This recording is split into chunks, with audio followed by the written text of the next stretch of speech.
देख चुके हैं सेट क्या होते हैं, सबसेट क्या होते हैं, पावर सेट क्या होते हैं, इनकी सारी की प्रॉपर्टीज देख चुके हैं।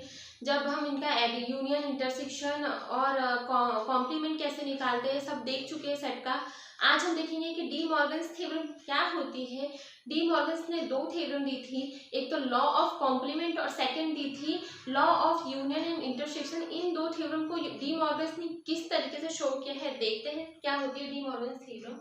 डी मॉर्गन्स ने थ्योरम जो दी थी, पहली क्या दी थी, law of complement. Second theorem दी थी सेकंड लॉ दिया था डी मॉर्गन्स ने, law of union and intersection. Law of union and intersection है ना। तो ये दो लॉ दिए थे डी मॉर्गन्स के। ये दो लॉ है, पहले तो law of complement and second है law of union and intersection.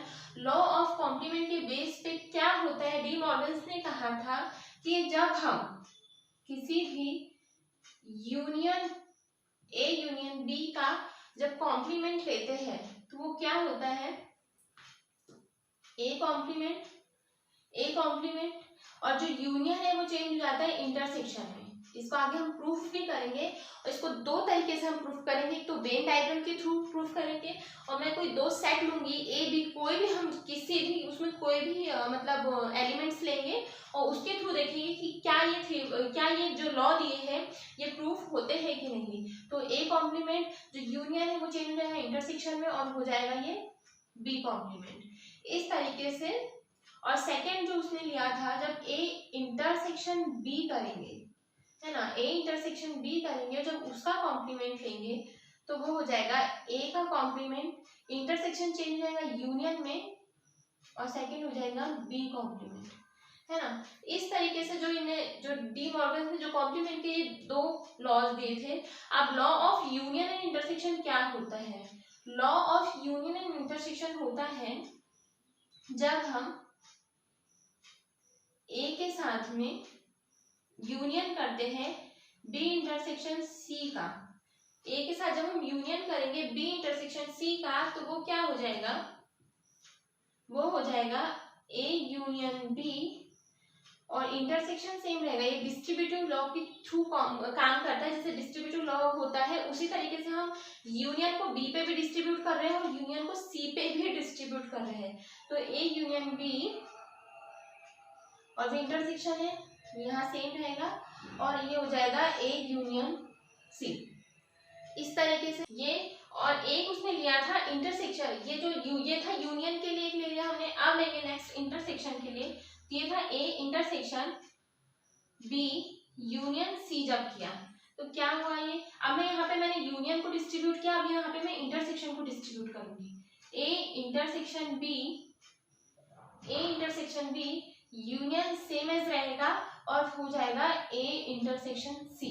अब आप बोलोगे ये डिस्ट्रीब्यूटिव लॉ के जैसा हो गया, लेकिन आप बोलोगे कि मैंने यूनियन का मतलब बताया था आपको एडिशन। तो जब यूनियन का मतलब मैंने आपको एडिशन बताया था, इंटरसेक्शन यानी होता है मल्टीप्लिकेशन, यूनियन मतलब एडिशन। और अगर मैं इंटरसेक्शन की बात करूं तो इसका इनटू होता है, यानी एंड साइन से रिप्रेजेंट करा जाता है, इसको डॉट इनटू से रिप्रेजेंट किया जाता है, मतलब मल्टीप्लिकेशन। तो अगर मैं यहाँ इनके अगर साइन यूज करूं a प्लस b और यहाँ पे अगर इनटू करूं c इक्वल्स टू अगर करूं तो ये इस तरीके से इस पर डिस्ट्रीब्यूट नहीं होगा कि a प्लस b मैं प्लस साइन को इस तरह डिस्ट्रीब्यूट कर दूं और यहाँ डॉट इनटू लिख दूं और a प्लस c, तो ये रॉन्ग हो जाएगा। क्योंकि अगर जब मैं इसको सॉल्व करूंगी, यहाँ अगर कोई मैं एलिमेंट्स लूंगी तो ये जो मेरी प्रॉपर्टी है सेटिस्फाई नहीं होगी, ये रॉन्ग हो जाएगी। हाँ, यहाँ जब मैं इसका अगर लूँ तो ये बाय चांस हो जाता है, क्योंकि जब मल्टीप्लिकेशन के साथ ये प्रॉपर्टी होती है कि a b प्लस c, तो इसको मैं डिस्ट्रीब्यूट कर सकती हूँ a into B plus a into C से। इसको पहले मैं आपको बता देती हूँ सॉल्व करके। ये जो दो वैल्यू है ये अलग अलग है। अगर मैंने a की जगह कोई मान लिया, मान के चलो मैंने 1 2 लिया है ना, b की जगह मैंने लिया, जब मैं b इंटू सी करूंगी a की जगह मैं सेट नहीं कोई वैल्यू लेके पुट करती हूँ। अगर मैं a की जगह कोई वैल्यू पुट करूँ ए की जगह ये वाली इस पे प्रूफ नहीं होगी, ए की जगह मैंने 2 लिया, अगर मैं धन करूँ और यहाँ पे कोई वैल्यू पुट करूँ, मान के चलो मैंने लिया 2 इंटू 3 या फिर इसको मैं मल्टीप्लिकेशन की चिन्ह से, है ना, और इक्वल्स टू अगर मैं लूँ, अगर इस जगह मैं वैल्यू पुट करूँ, या 3 और 4 ले लेती हूँ तो अलग अलग आपको समझने में इजी जाएगा। अगर मैं ए की जगह मैंने लिया 2 धन 3 और यहाँ इंटू कर दिया 2 धन 4, अब देखते हैं इसकी एलएचएस साइड क्या वैल्यू, पहले एलएचएस में हम कोष्टक को सॉल्व करते हैं, देन इधर आते हैं तो 2 प्लस हो जाएगा 3 इंटू 4 इक्वल्स टू 12, है ना। अब यहाँ क्या होगा, 2 और 3 5 और इंटू में यहाँ क्या हो जाएगा 6, तो ये क्या हो जाएगा, इधर 14 आ जाएगा और इधर क्या आएगा 6 पंचे 30, तो ये value LHS not equals to RHS है, तो ये इस पे काम नहीं। हाँ, मल्टीप्लिकेशन के लिए ये डिस्ट्रीब्यूटिव लॉ काम करता है। कैसे, मल्टीप्लिकेशन में अगर मैं यहाँ पे लूँ, यहाँ मैंने 2 लिया था और इंटू में अगर मैं लूँ 3 + 4 और इक्वल्स टू लूँ 2 इंटू 3, क्योंकि मैं इंटू को डिस्ट्रीब्यूट कर रही हूँ, प्लस 2 इंटू 4, तो ये मेरी बराबर आ जाएगी। यहाँ क्या हो जाएगा 4 और 3 7, है ना, 7 7 दूनी 14, इधर 14 आ जाएगा मेरा एलएचएस साइड, और इधर क्या आएगा मेरा 3 दूनी 6 और 4 दूनी 8, 6 + 8 = 14, तो ये LHS इक्वल्स टू RHS, तो ये इस पे मल्टीप्लिकेशन पे काम करता है। पर मैं यहाँ ये नहीं बोलूँगी कि एडिशन में भी ये वैल्यू पुट करो तो इसको एडिशन में भी डिस्ट्रीब्यूट करते हैं। ये जो है ये केवल सेट के लिए है, ये जो है ये केवल सेट के लिए है, इसको हम किसी भी इस तरीके की वैल्यू पुट करके हम इसको ये एडिशन और मल्टीप्लिकेशन के साथ में इसको ऐड नहीं कर सकते, है ना, ये दोनों अलग अलग चीजें हैं।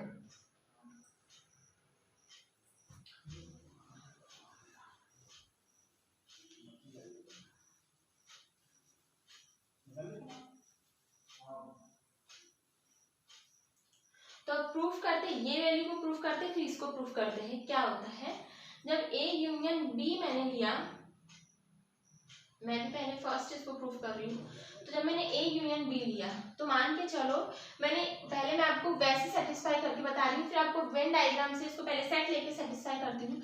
A इक्वल्स टू मैंने लिया 1 2, कोई सेट है, B इक्वल्स टू मैंने लिया, या फिर मैं एक और एलिमेंट ले लेती हूँ 3, है ना, B इक्वल्स टू मैंने कोई एलिमेंट लिया 2 3 4, है ना। अब मैं जब A यूनियन B करूंगी, A यूनियन B जब करूंगी तो मेरा क्या आएगा, A यूनियन B आ जाएगा मेरा 1 2 3 4, यही आएगा A यूनियन B।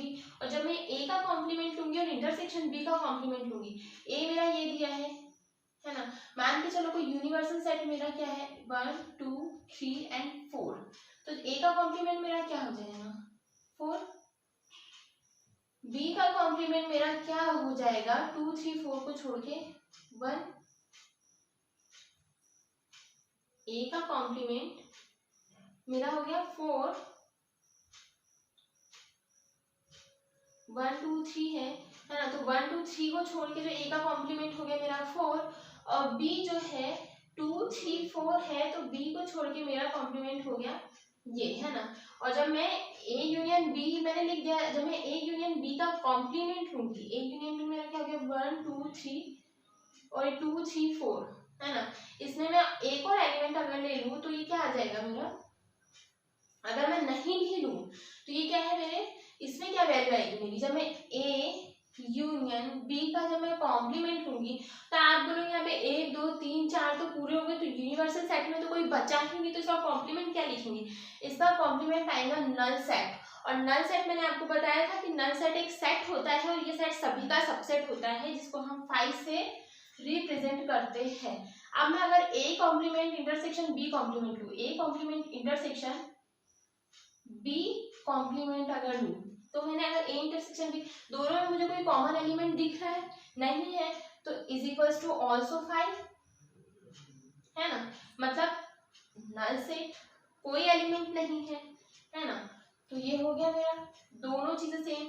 अगर मैं आपको एक और एग्जांपल के थ्रू अगर समझाऊं इसको, तो मैं यूनिवर्सल सेट मान के चलो, यूनिवर्सल सेट में मैं और एलिमेंट्स ले लेती हूँ, यहाँ मैं एक और एलिमेंट ले लेती हूँ, 5 मैंने ले लिया। अब इसमें से मैं सेट बनाती हूँ ए का, जिसमें मेरे केवल 1 और 2 है। अब मैं डिसजॉइंट सेट्स ले रही हूँ। पहले मैंने मतलब कुछ ऐसे सेट लिए थे जिसमें ये कॉमन एलिमेंट थे, है ना। अब मैं डिसजॉइंट सेट्स लूंगी, तो ए ये हो गया मेरा, बी हो गया मेरा 3 4, मैंने 5 को कहीं भी नहीं दिया, है ना। तो आप देखते हैं ए यूनियन बी मेरा क्या बन जाएगा, 1 2 3 4, यही बनेगा। अब जब मैं ए यूनियन बी का कॉम्प्लीमेंट लूंगी तो वो मेरा क्या बन जाएगा, 1 2 3 4 को छोड़ के एक क्या बचा है मेरे पास, केवल 5 है। ए यूनियन बी कॉम्प्लीमेंट हो गया। अब जब मैं ए का कॉम्प्लीमेंट लूंगी तो ए का कॉम्प्लीमेंट मेरा क्या आएगा, 1 2 को छोड़ के बाकी एलिमेंट 3 4 5। अगर मैं बी का कॉम्प्लीमेंट लूंगी, बी में क्या है, 3 और 4 है, 3 4 को छोड़ के 1 2 5, 1 2 3 और 4 को छोड़ के 1 2 5, यही आएगा। अब जब मैं इनका इंटरसेक्शन करूंगी, तो मैंने आपको इसके पहले सिखा चुकी हूँ इंटरसेक्शन, यूनियन, कॉम्प्लीमेंट कैसे निकालते हैं और डिफरेंस कैसे निकालते हैं। ए का कॉम्प्लीमेंट इंटरसेक्शन जब मैं बी का कॉम्प्लीमेंट लूंगी तो मेरी वैल्यू क्या आएगी, इन दोनों में क्या कॉमन दिख रहा है, 5। तो ये हो गया, ये प्रॉपर्टी सेटिस्फाई होगी, A union B complement equal है A complement intersection B complement के।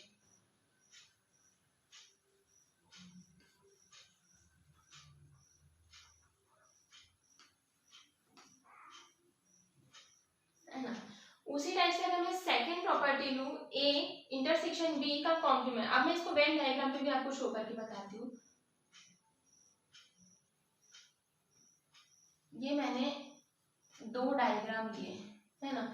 यहाँ मैं इस सेट को करूंगी और इधर इस सेट को। अब अगर मैं ए यूनियन बी, ये ए है मेरा और ये बी है, मान के चलो ये ए है और ये बी है ना।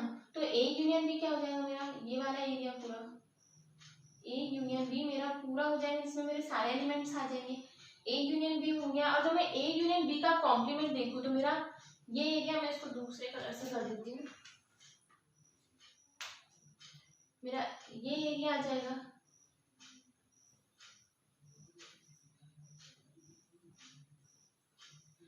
तो ए यूनियन बी का ये क्या हो गया, ये जो मैं पर्पल कलर से लिख रही हूँ, ए यूनियन बी का कॉम्प्लीमेंट निकल गया। ए यूनियन बी का कॉम्प्लीमेंट मेरा ये निकला। अब मैं अगर अलग से कोई वैल्यू लूँ, यहाँ ये मैंने ए लिया और ये मैंने बी लिया, है ना, ये ए लिया और बी लिया, तो ये जब ए है मेरा, ये वाला भाग मेरा ए है, तो मेरा ए का कॉम्प्लीमेंट क्या हो जाएगा, ये जो एरिया है, या फिर मैं पूरा ले लूं इसको, ये जो एरिया है मेरा, है ना, क्योंकि ये जो एम्प्टी साइड में होता है, सब एम्प्टी सभी में होता है, तो ये वाला जो एरिया है मेरा, ये मेरा ए कॉम्प्लीमेंट हो गया, ये ए कॉम्प्लीमेंट हो गया। मतलब ए को जो छोड़ के, सॉरी ये इधर साइड का नहीं आएगा, इसलिए ये नहीं आएगा, है ना, क्योंकि ये ए में है, तो ये एरिया मेरा ए कॉम्प्लीमेंट हो गया। अब ये सेट है मेरा बी, ये सेट है मेरा बी, तो बी वाला कौन सा होगा मेरा, बी, ये पूरा बी है ना, ये पूरा बी है, तो बी कॉम्प्लीमेंट मेरा क्या होगा, बी को छोड़ के, मैं जहाँ पे डॉट लगा रही हूँ, बी को छोड़ के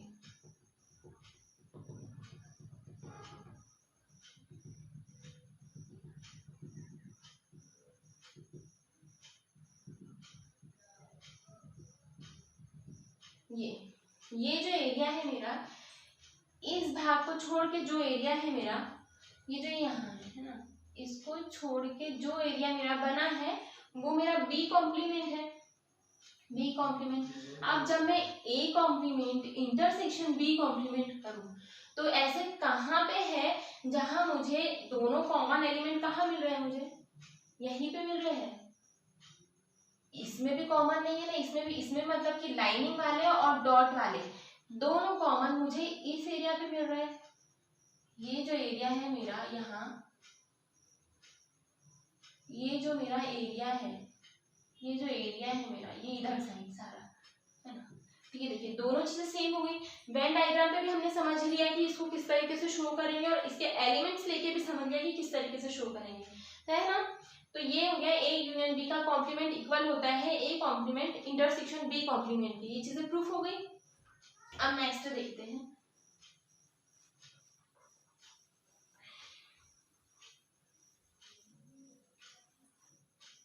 नेक्स्ट क्या है हमारी, ए इंटरसेक्शन बी। ये लॉ ऑफ कॉम्प्लीमेंट पढ़ रहे हैं, तो पहले इसकी दो प्रॉपर्टी हम ये वाली सेटिस्फाई करेंगे, फिर उसके बाद में इसको सेटिस्फाई करेंगे। तो सेकंड क्या आता है, ए इंटरसेक्शन बी का कॉम्प्लीमेंट क्या होता है, A complement union B complement. तो मैंने ए इक्वल्स टू कोई एलिमेंट ले लिया, मान के चलो 1 2, बी इक्वल्स टू मैंने और यूनिवर्सल एक सेट ले लिया, इसमें मेरे एलिमेंट है 1 2 3 4 5, है ना।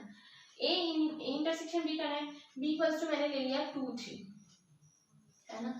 जब मैं ए इंटरसेक्शन बी करूंगी, मैं चाहे तो डिसजॉइंट भी ले सकती हूँ। अगर मैं यहाँ 2 4 ले लूँ तो ए इंटरसेक्शन बी करने पे मेरा क्या होगा 5 मिलेगा मेरे को, पर मैंने ए इंटरसेक्शन बी किया है तो मुझे भी यहाँ 5 नहीं मिलेगा। मुझे एक एलिमेंट है 2 जो दोनों में कॉमन मिल रहा है। अब 2 का जब मैं कॉम्प्लीमेंट ले लूंगी, है ना, जब इसका कॉम्प्लीमेंट में ले लूंगी, ए इंटरसेक्शन बी का जब मैं कॉम्प्लीमेंट लूंगी तो वो मुझे कैसे मिलेगा, ए इंटरसेक्शन बी का कॉम्प्लीमेंट मतलब 2 को छोड़ के सारे एलिमेंट 1 3 4 5 ये आएगा, है ना। अब मैं लेती हूँ, तो ये क्या होना चाहिए, इक्वल होना चाहिए। ए कॉम्प्लीमेंट अगर मैं लूँ, ए कॉम्प्लीमेंट क्या होगा मेरा 1 2 को छोड़ के सारा 1 2 या 3 4 5 3 4 5। अब अगर मैं बी का कॉम्प्लीमेंट लूँ तो वो क्या हो जाएगा मेरा, बी कॉम्प्लीमेंट हो जाएगा मेरा बी में कौन सा एलिमेंट है 2 3, तो 2 3 को छोड़ के 1 4 5। अब जब मैं इनका यूनियन करूंगी, ए कॉम्प्लीमेंट यूनियन करूंगी बी कॉम्प्लीमेंट, तो मेरा क्या आ जाएगा 1 3 4 5 यही आएगा, है ना। तो जब A complement union B complement देख लो और ए इंटरसेक्शन बी का कॉम्प्लीमेंट देख लो, ये वैल्यू और ये वैल्यू दोनों सेम आ गई, तो ये प्रॉपर्टी हमारी सेटिस्फाई हो गई। सेट के थ्रू हमने किस टाइप से उसका सेट लेते हैं, अब इसको वेन डायग्राम के थ्रू भी देख लेते हैं, वेन डायग्राम के थ्रू भी इसको देख लेते हैं।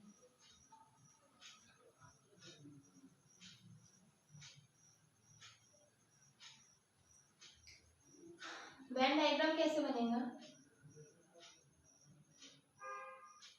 ये और ये दूसरा वेन डायग्राम, है ना। 2 वेन डायग्राम बना दिए।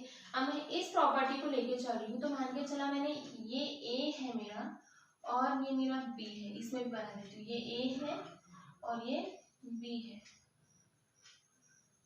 है ना, ये ए है और ये बी है। उसी टाइप से ये ए है और ये वाला मेरा बी है।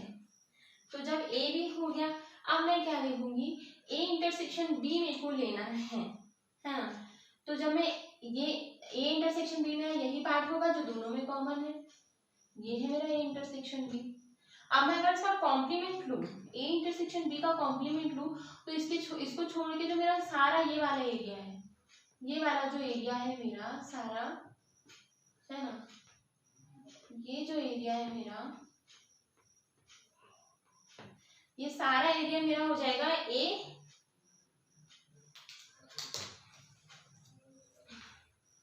ये हो जाएगा मेरा ए इंटरसेक्शन बी कॉम्प्लीमेंट।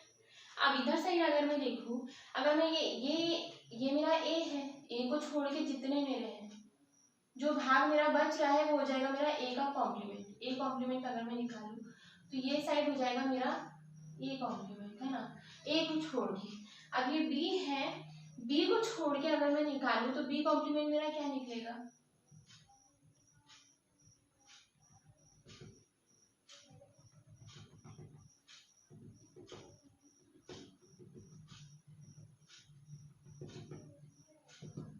ये सारा मेरा बी कॉम्प्लीमेंट है ना, ये मेरा बी कॉम्प्लीमेंट हो गया। जो बी को छोड़ के जो मेरे सारे एलिमेंट है वो बी कॉम्प्लीमेंट के अंतर्गत आ गए, है ना। तो जब मैं इसका यूनियन करूंगी, ए कॉम्प्लीमेंट और बी कॉम्प्लीमेंट का जब मैं यूनियन करूंगी तो मेरा क्या आ जाएगा, मेरे क्या आएंगे, जिसमें डॉट भी हो और जिसमें लाइनिंग भी हो, दोनों हो, यानी कॉमन नहीं हो पर लाइनिंग भी साथ में लेना होता है यूनियन में और डॉट भी साथ में। मतलब जब यूनियन में हम इस तरीके से करते हैं ना कि 1 2 का है यूनियन और 3 4 का यूनियन करेंगे तो यूनियन होके 1 2 3 4 हो जाएगा, सारे एलिमेंट आ जाएंगे।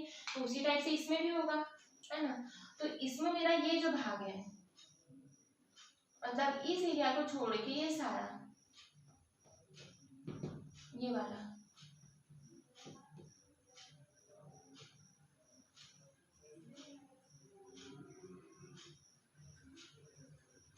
एक सेकेंड, मैंने ए लिया था उसका कॉम्प्लीमेंट लिया, तो ये सारा ए को छोड़ के ये सारा होगा, ये भी होगा मेरा, है ना। मैं यहाँ भूल गई थी, क्योंकि ए ये है मेरा और ए कॉम्प्लीमेंट उसके जो चारों ओर का एरिया है वो रहेगा, और बी ये है उसके चारों ओर का एरिया मेरा बी कॉम्प्लीमेंट रहेगा, है ना। तो ये जो भाग मेरा आ गया, ये इसको छोड़ के जो एरिया मेरा आ गया वो मेरा क्या बन गया, A union A complement union B complement, है ना। तो इस टाइप से वेन डायग्राम के थ्रू भी हमने समझ लिया और उसको सेट में किस तरीके से रखते हैं उसके थ्रू भी हमने उसको समझ लिया। अब नेक्स्ट हम देखते हैं ये वाली law of union and intersection की प्रॉपर्टी कैसे सेटिस्फाई होती है।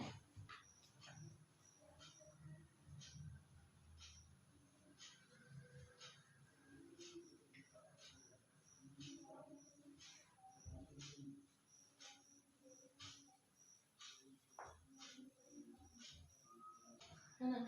अब नेक्स्ट देखेंगे हम A union B intersection C करने पे ये डिस्ट्रीब्यूट कैसे होता है यूनियन में और इंटरसेक्शन में, है ना। तो अगर मैं ए की, इसको वेन डायग्राम पे भी ऐसे ही समझेंगे, तो ए की जगह अगर मैं कोई एलिमेंट लूँ, ए इक्वल्स टू मैंने लिया 1 2 3 और बी इक्वल्स टू मैंने ले लिया 2 3 4। अब मैं ए यूनियन, पहले तो मैं बी इंटरसेक्शन और सी भी एक एलिमेंट लेना पड़ेगा, मैंने सी इक्वल्स टू ले लिया 2 3 4, ये मैंने सी ले लिया, ए ले लिया, बी ले लिया, सी ले लिया, है ना, तीनों एलिमेंट्स ले लिए।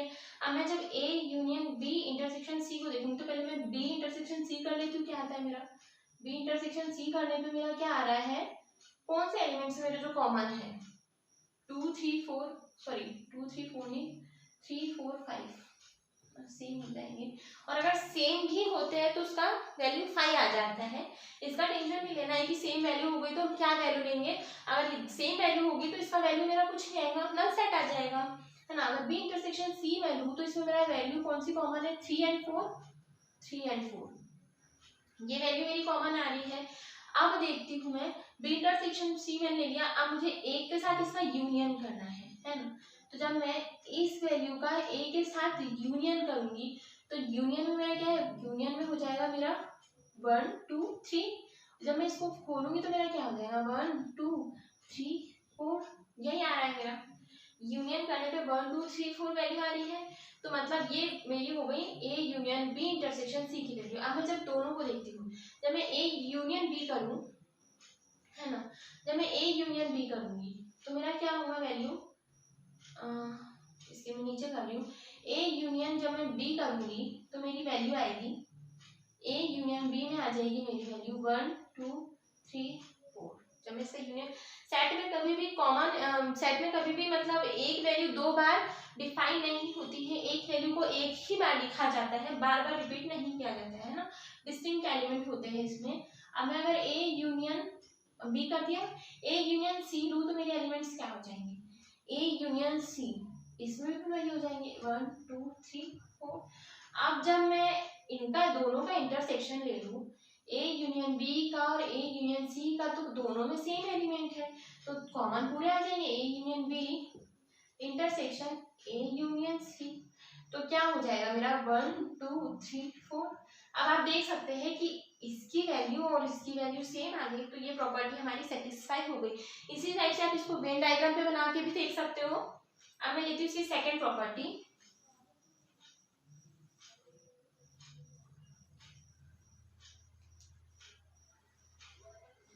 है ना। सेकेंड प्रॉपर्टी क्या बोलती है, A intersection B union C equal होता है A intersection B union A intersection C के। तो जब ए इंटरसेक्शन बी, जब मैं बी यूनियन सी पहले लूंगी, बी यूनियन सी क्या है मेरा, बी यूनियन सी क्या हो जाएगा मेरा 2 3 4 5, 2 3 4 5 हो गया। अब जब मैं इसका ए के साथ इंटरसेक्शन लूंगी, ए के साथ जब इंटरसेक्शन, ए में क्या एलिमेंट है, इंटरसेक्शन मेरा हो जाएगा 1 2 3 के साथ। अब मैं देखूंगी कि इंटरसेक्शन जब दोनों का करूंगी तो कॉमन एलिमेंट क्या आ रहे हैं मेरे, 1 आ रहा है, 2 3 आ रहा है, केवल 2 3 इसमें कॉमन एलिमेंट आ रहे हैं। अब मैं सेकंड देखूंगी, सेकंड में मैं देखूंगी कि ए इंटरसेक्शन बी की वैल्यू क्या आती है मेरी।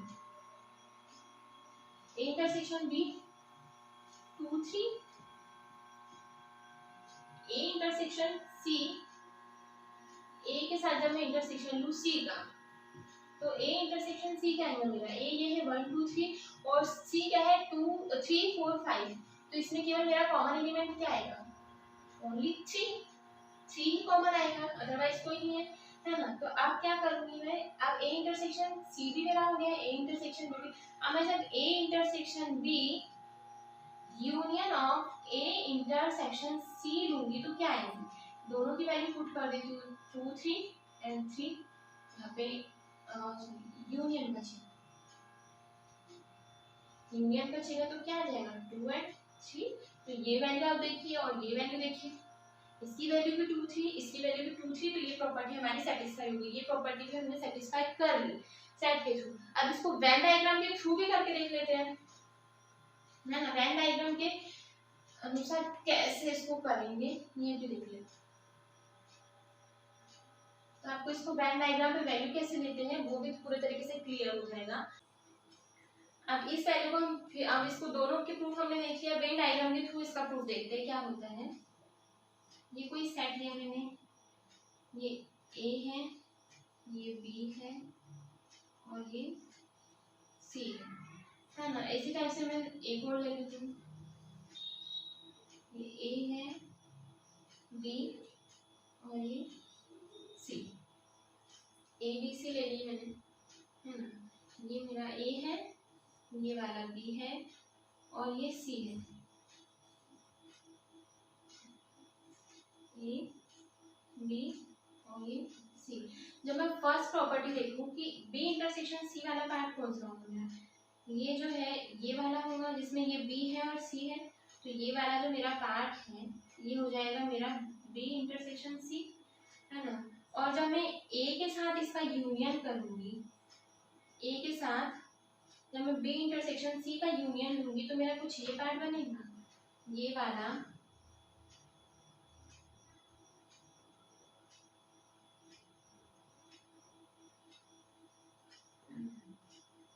ये जो मेरा पार्ट बनेगा ये पार्ट मेरा बन जाएगा ए यूनियन बी इंटरसेक्शन सी,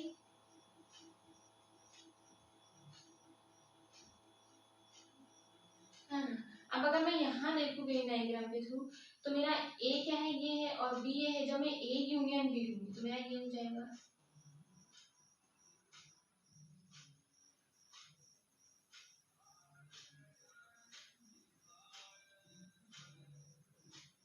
ये हो गया मेरा ए यूनियन बी। अब मैं ए यूनियन सी अगर लूँ तो ए यूनियन सी मेरा ये हो जाएगा,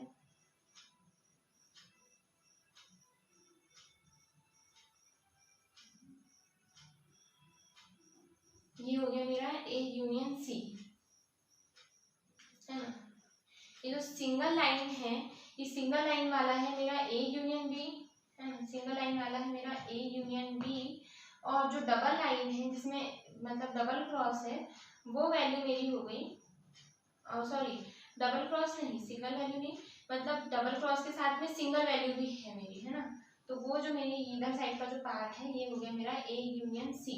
अब जब मैं दोनों का इंटरसेक्शन लूंगी तो इंटरसेक्शन में क्या मेरा कॉमन पार्ट आ जाएगा, जिसमें दोनों लाइनों इस तरीके से जो भाग मेरा बनेगा वो मेरा इंटरसेक्शन लेने में कॉमन आ जाएगा, है ना। तो वो यही भाग बनेगा मेरा, ये वाला।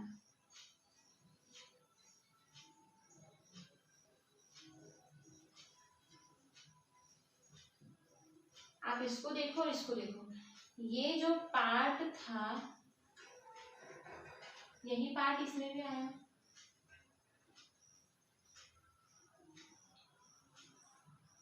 है ना।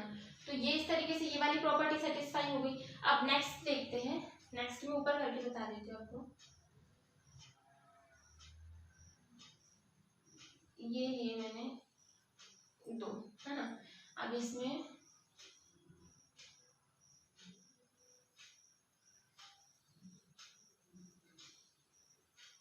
बी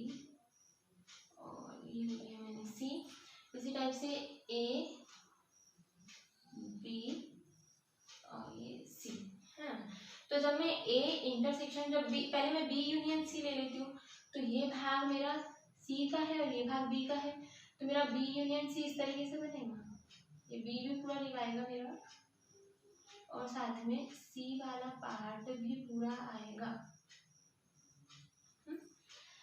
बी यूनियन सी मैंने ले लिया। अब जब मैं ए के साथ इसका इंटरसेक्शन देखूंगी, बी यूनियन सी का, ये मेरा ए है, तो कॉमन भाग मेरा कहाँ है? कॉमन भाग मेरा ये जो है, ये मेरा ए में भी है, बी में, ये A intersection B union C में यही कॉमन पार्ट आ रहा है मेरा, है ना। तो ये वाला जो मेरा हो गया A intersection B union C निकल गया। अब इसी टाइप से मैं यहाँ अगर देखूँ तो मेरा ए इंटरसेक्शन बी क्या निकलेगा, ये मेरा ए है और ये बी है, ये ए है, बी है और ये सी है। जब मैं ये ए इंटरसेक्शन बी लिखूँ तो ए और बी में मेरा कौन सा कॉमन पार्ट है, यही कॉमन है, ये वाला कॉमन पार्ट है मेरा, है ना,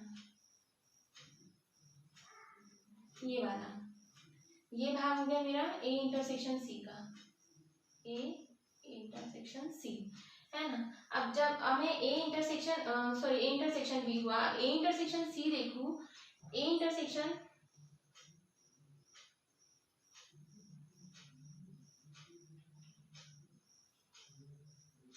ये भी आएगा इसमें, ये भाग भी बी में भी है और ए में भी है, ये मेरा भाग ये ए में भी है और बी में भी है ना, कि ये बी में भी आ रहा है और ये ए में भी आ रहा है, तो ये इतना भाग मेरा कॉमन हो जाएगा, है ना। अब अगर मैं देखूँ ए इंटरसेक्शन सी, तो ये वाला जो भाग है मेरा ए और ये है सी, तो ये वाला जो हो जाएगा मेरा ये भाग मेरा ए इंटरसेक्शन सी हो जाएगा, मतलब ये वाला जो ये दोनों में आ रहे हैं, है ना, तो ये ए इंटरसेक्शन सी हो जाएगा। अब जब मैं A intersection B union A intersection C लूंगी तो मुझे यही कॉमन पार्ट मिलेगा, है ना। ए इंटरसेक्शन सी और ए इंटरसेक्शन बी और ए इंटरसेक्शन सी को जब मैंने लिया तो मुझे यही कॉमन पार्ट मिले, यूनियन किया जब मैंने तो मुझे यही पूरा भाग मिलेगा, है ना। तो इस तरीके से ये भाग हो गया मेरा, ये जो ये पूरा है ये टोटल हो गया मेरा A intersection B union of A intersection C. इसी टाइप से यहाँ पे मुझे यही पार्ट मिला था, तो इस तरीके से हमने इसको वेन डायग्राम पे भी शो करके देख लिया और सेट के थ्रू भी इसको प्रूफ करके देख लिया। तो डी मॉर्गन्स लॉ के जो दो लॉ थे, पहला था लॉ ऑफ कॉम्प्लीमेंट, ये भी हमने सारा सेटिस्फाई कर लिया, दूसरा था law of union and intersection, इसको भी हमने पूरी तरीके से सेटिस्फाई कर लिया। दोनों लॉ को हमने सेटिस्फाई वेन डायग्राम के थ्रू भी करा और इसमें एलिमेंट्स लेके सेट के थ्रू इसको सेटिस्फाई करके देख लिया। तो अगर आपको मेरा लेक्चर पसंद आता है तो इसे लाइक कर दीजिए, शेयर कर दीजिए और मेरे चैनल को सब्सक्राइब कर लीजिए। Thank you so much. अब आप नेक्स्ट मिलते हैं, एडिशन थ्योरम ऑन सेट्स देखेंगे नेक्स्ट लेक्चर में कि एडिशन थ्योरम ऑन सेट्स कैसे रिप्रेजेंट किया जाता है, इसको कैसे प्रूफ किया जाता है।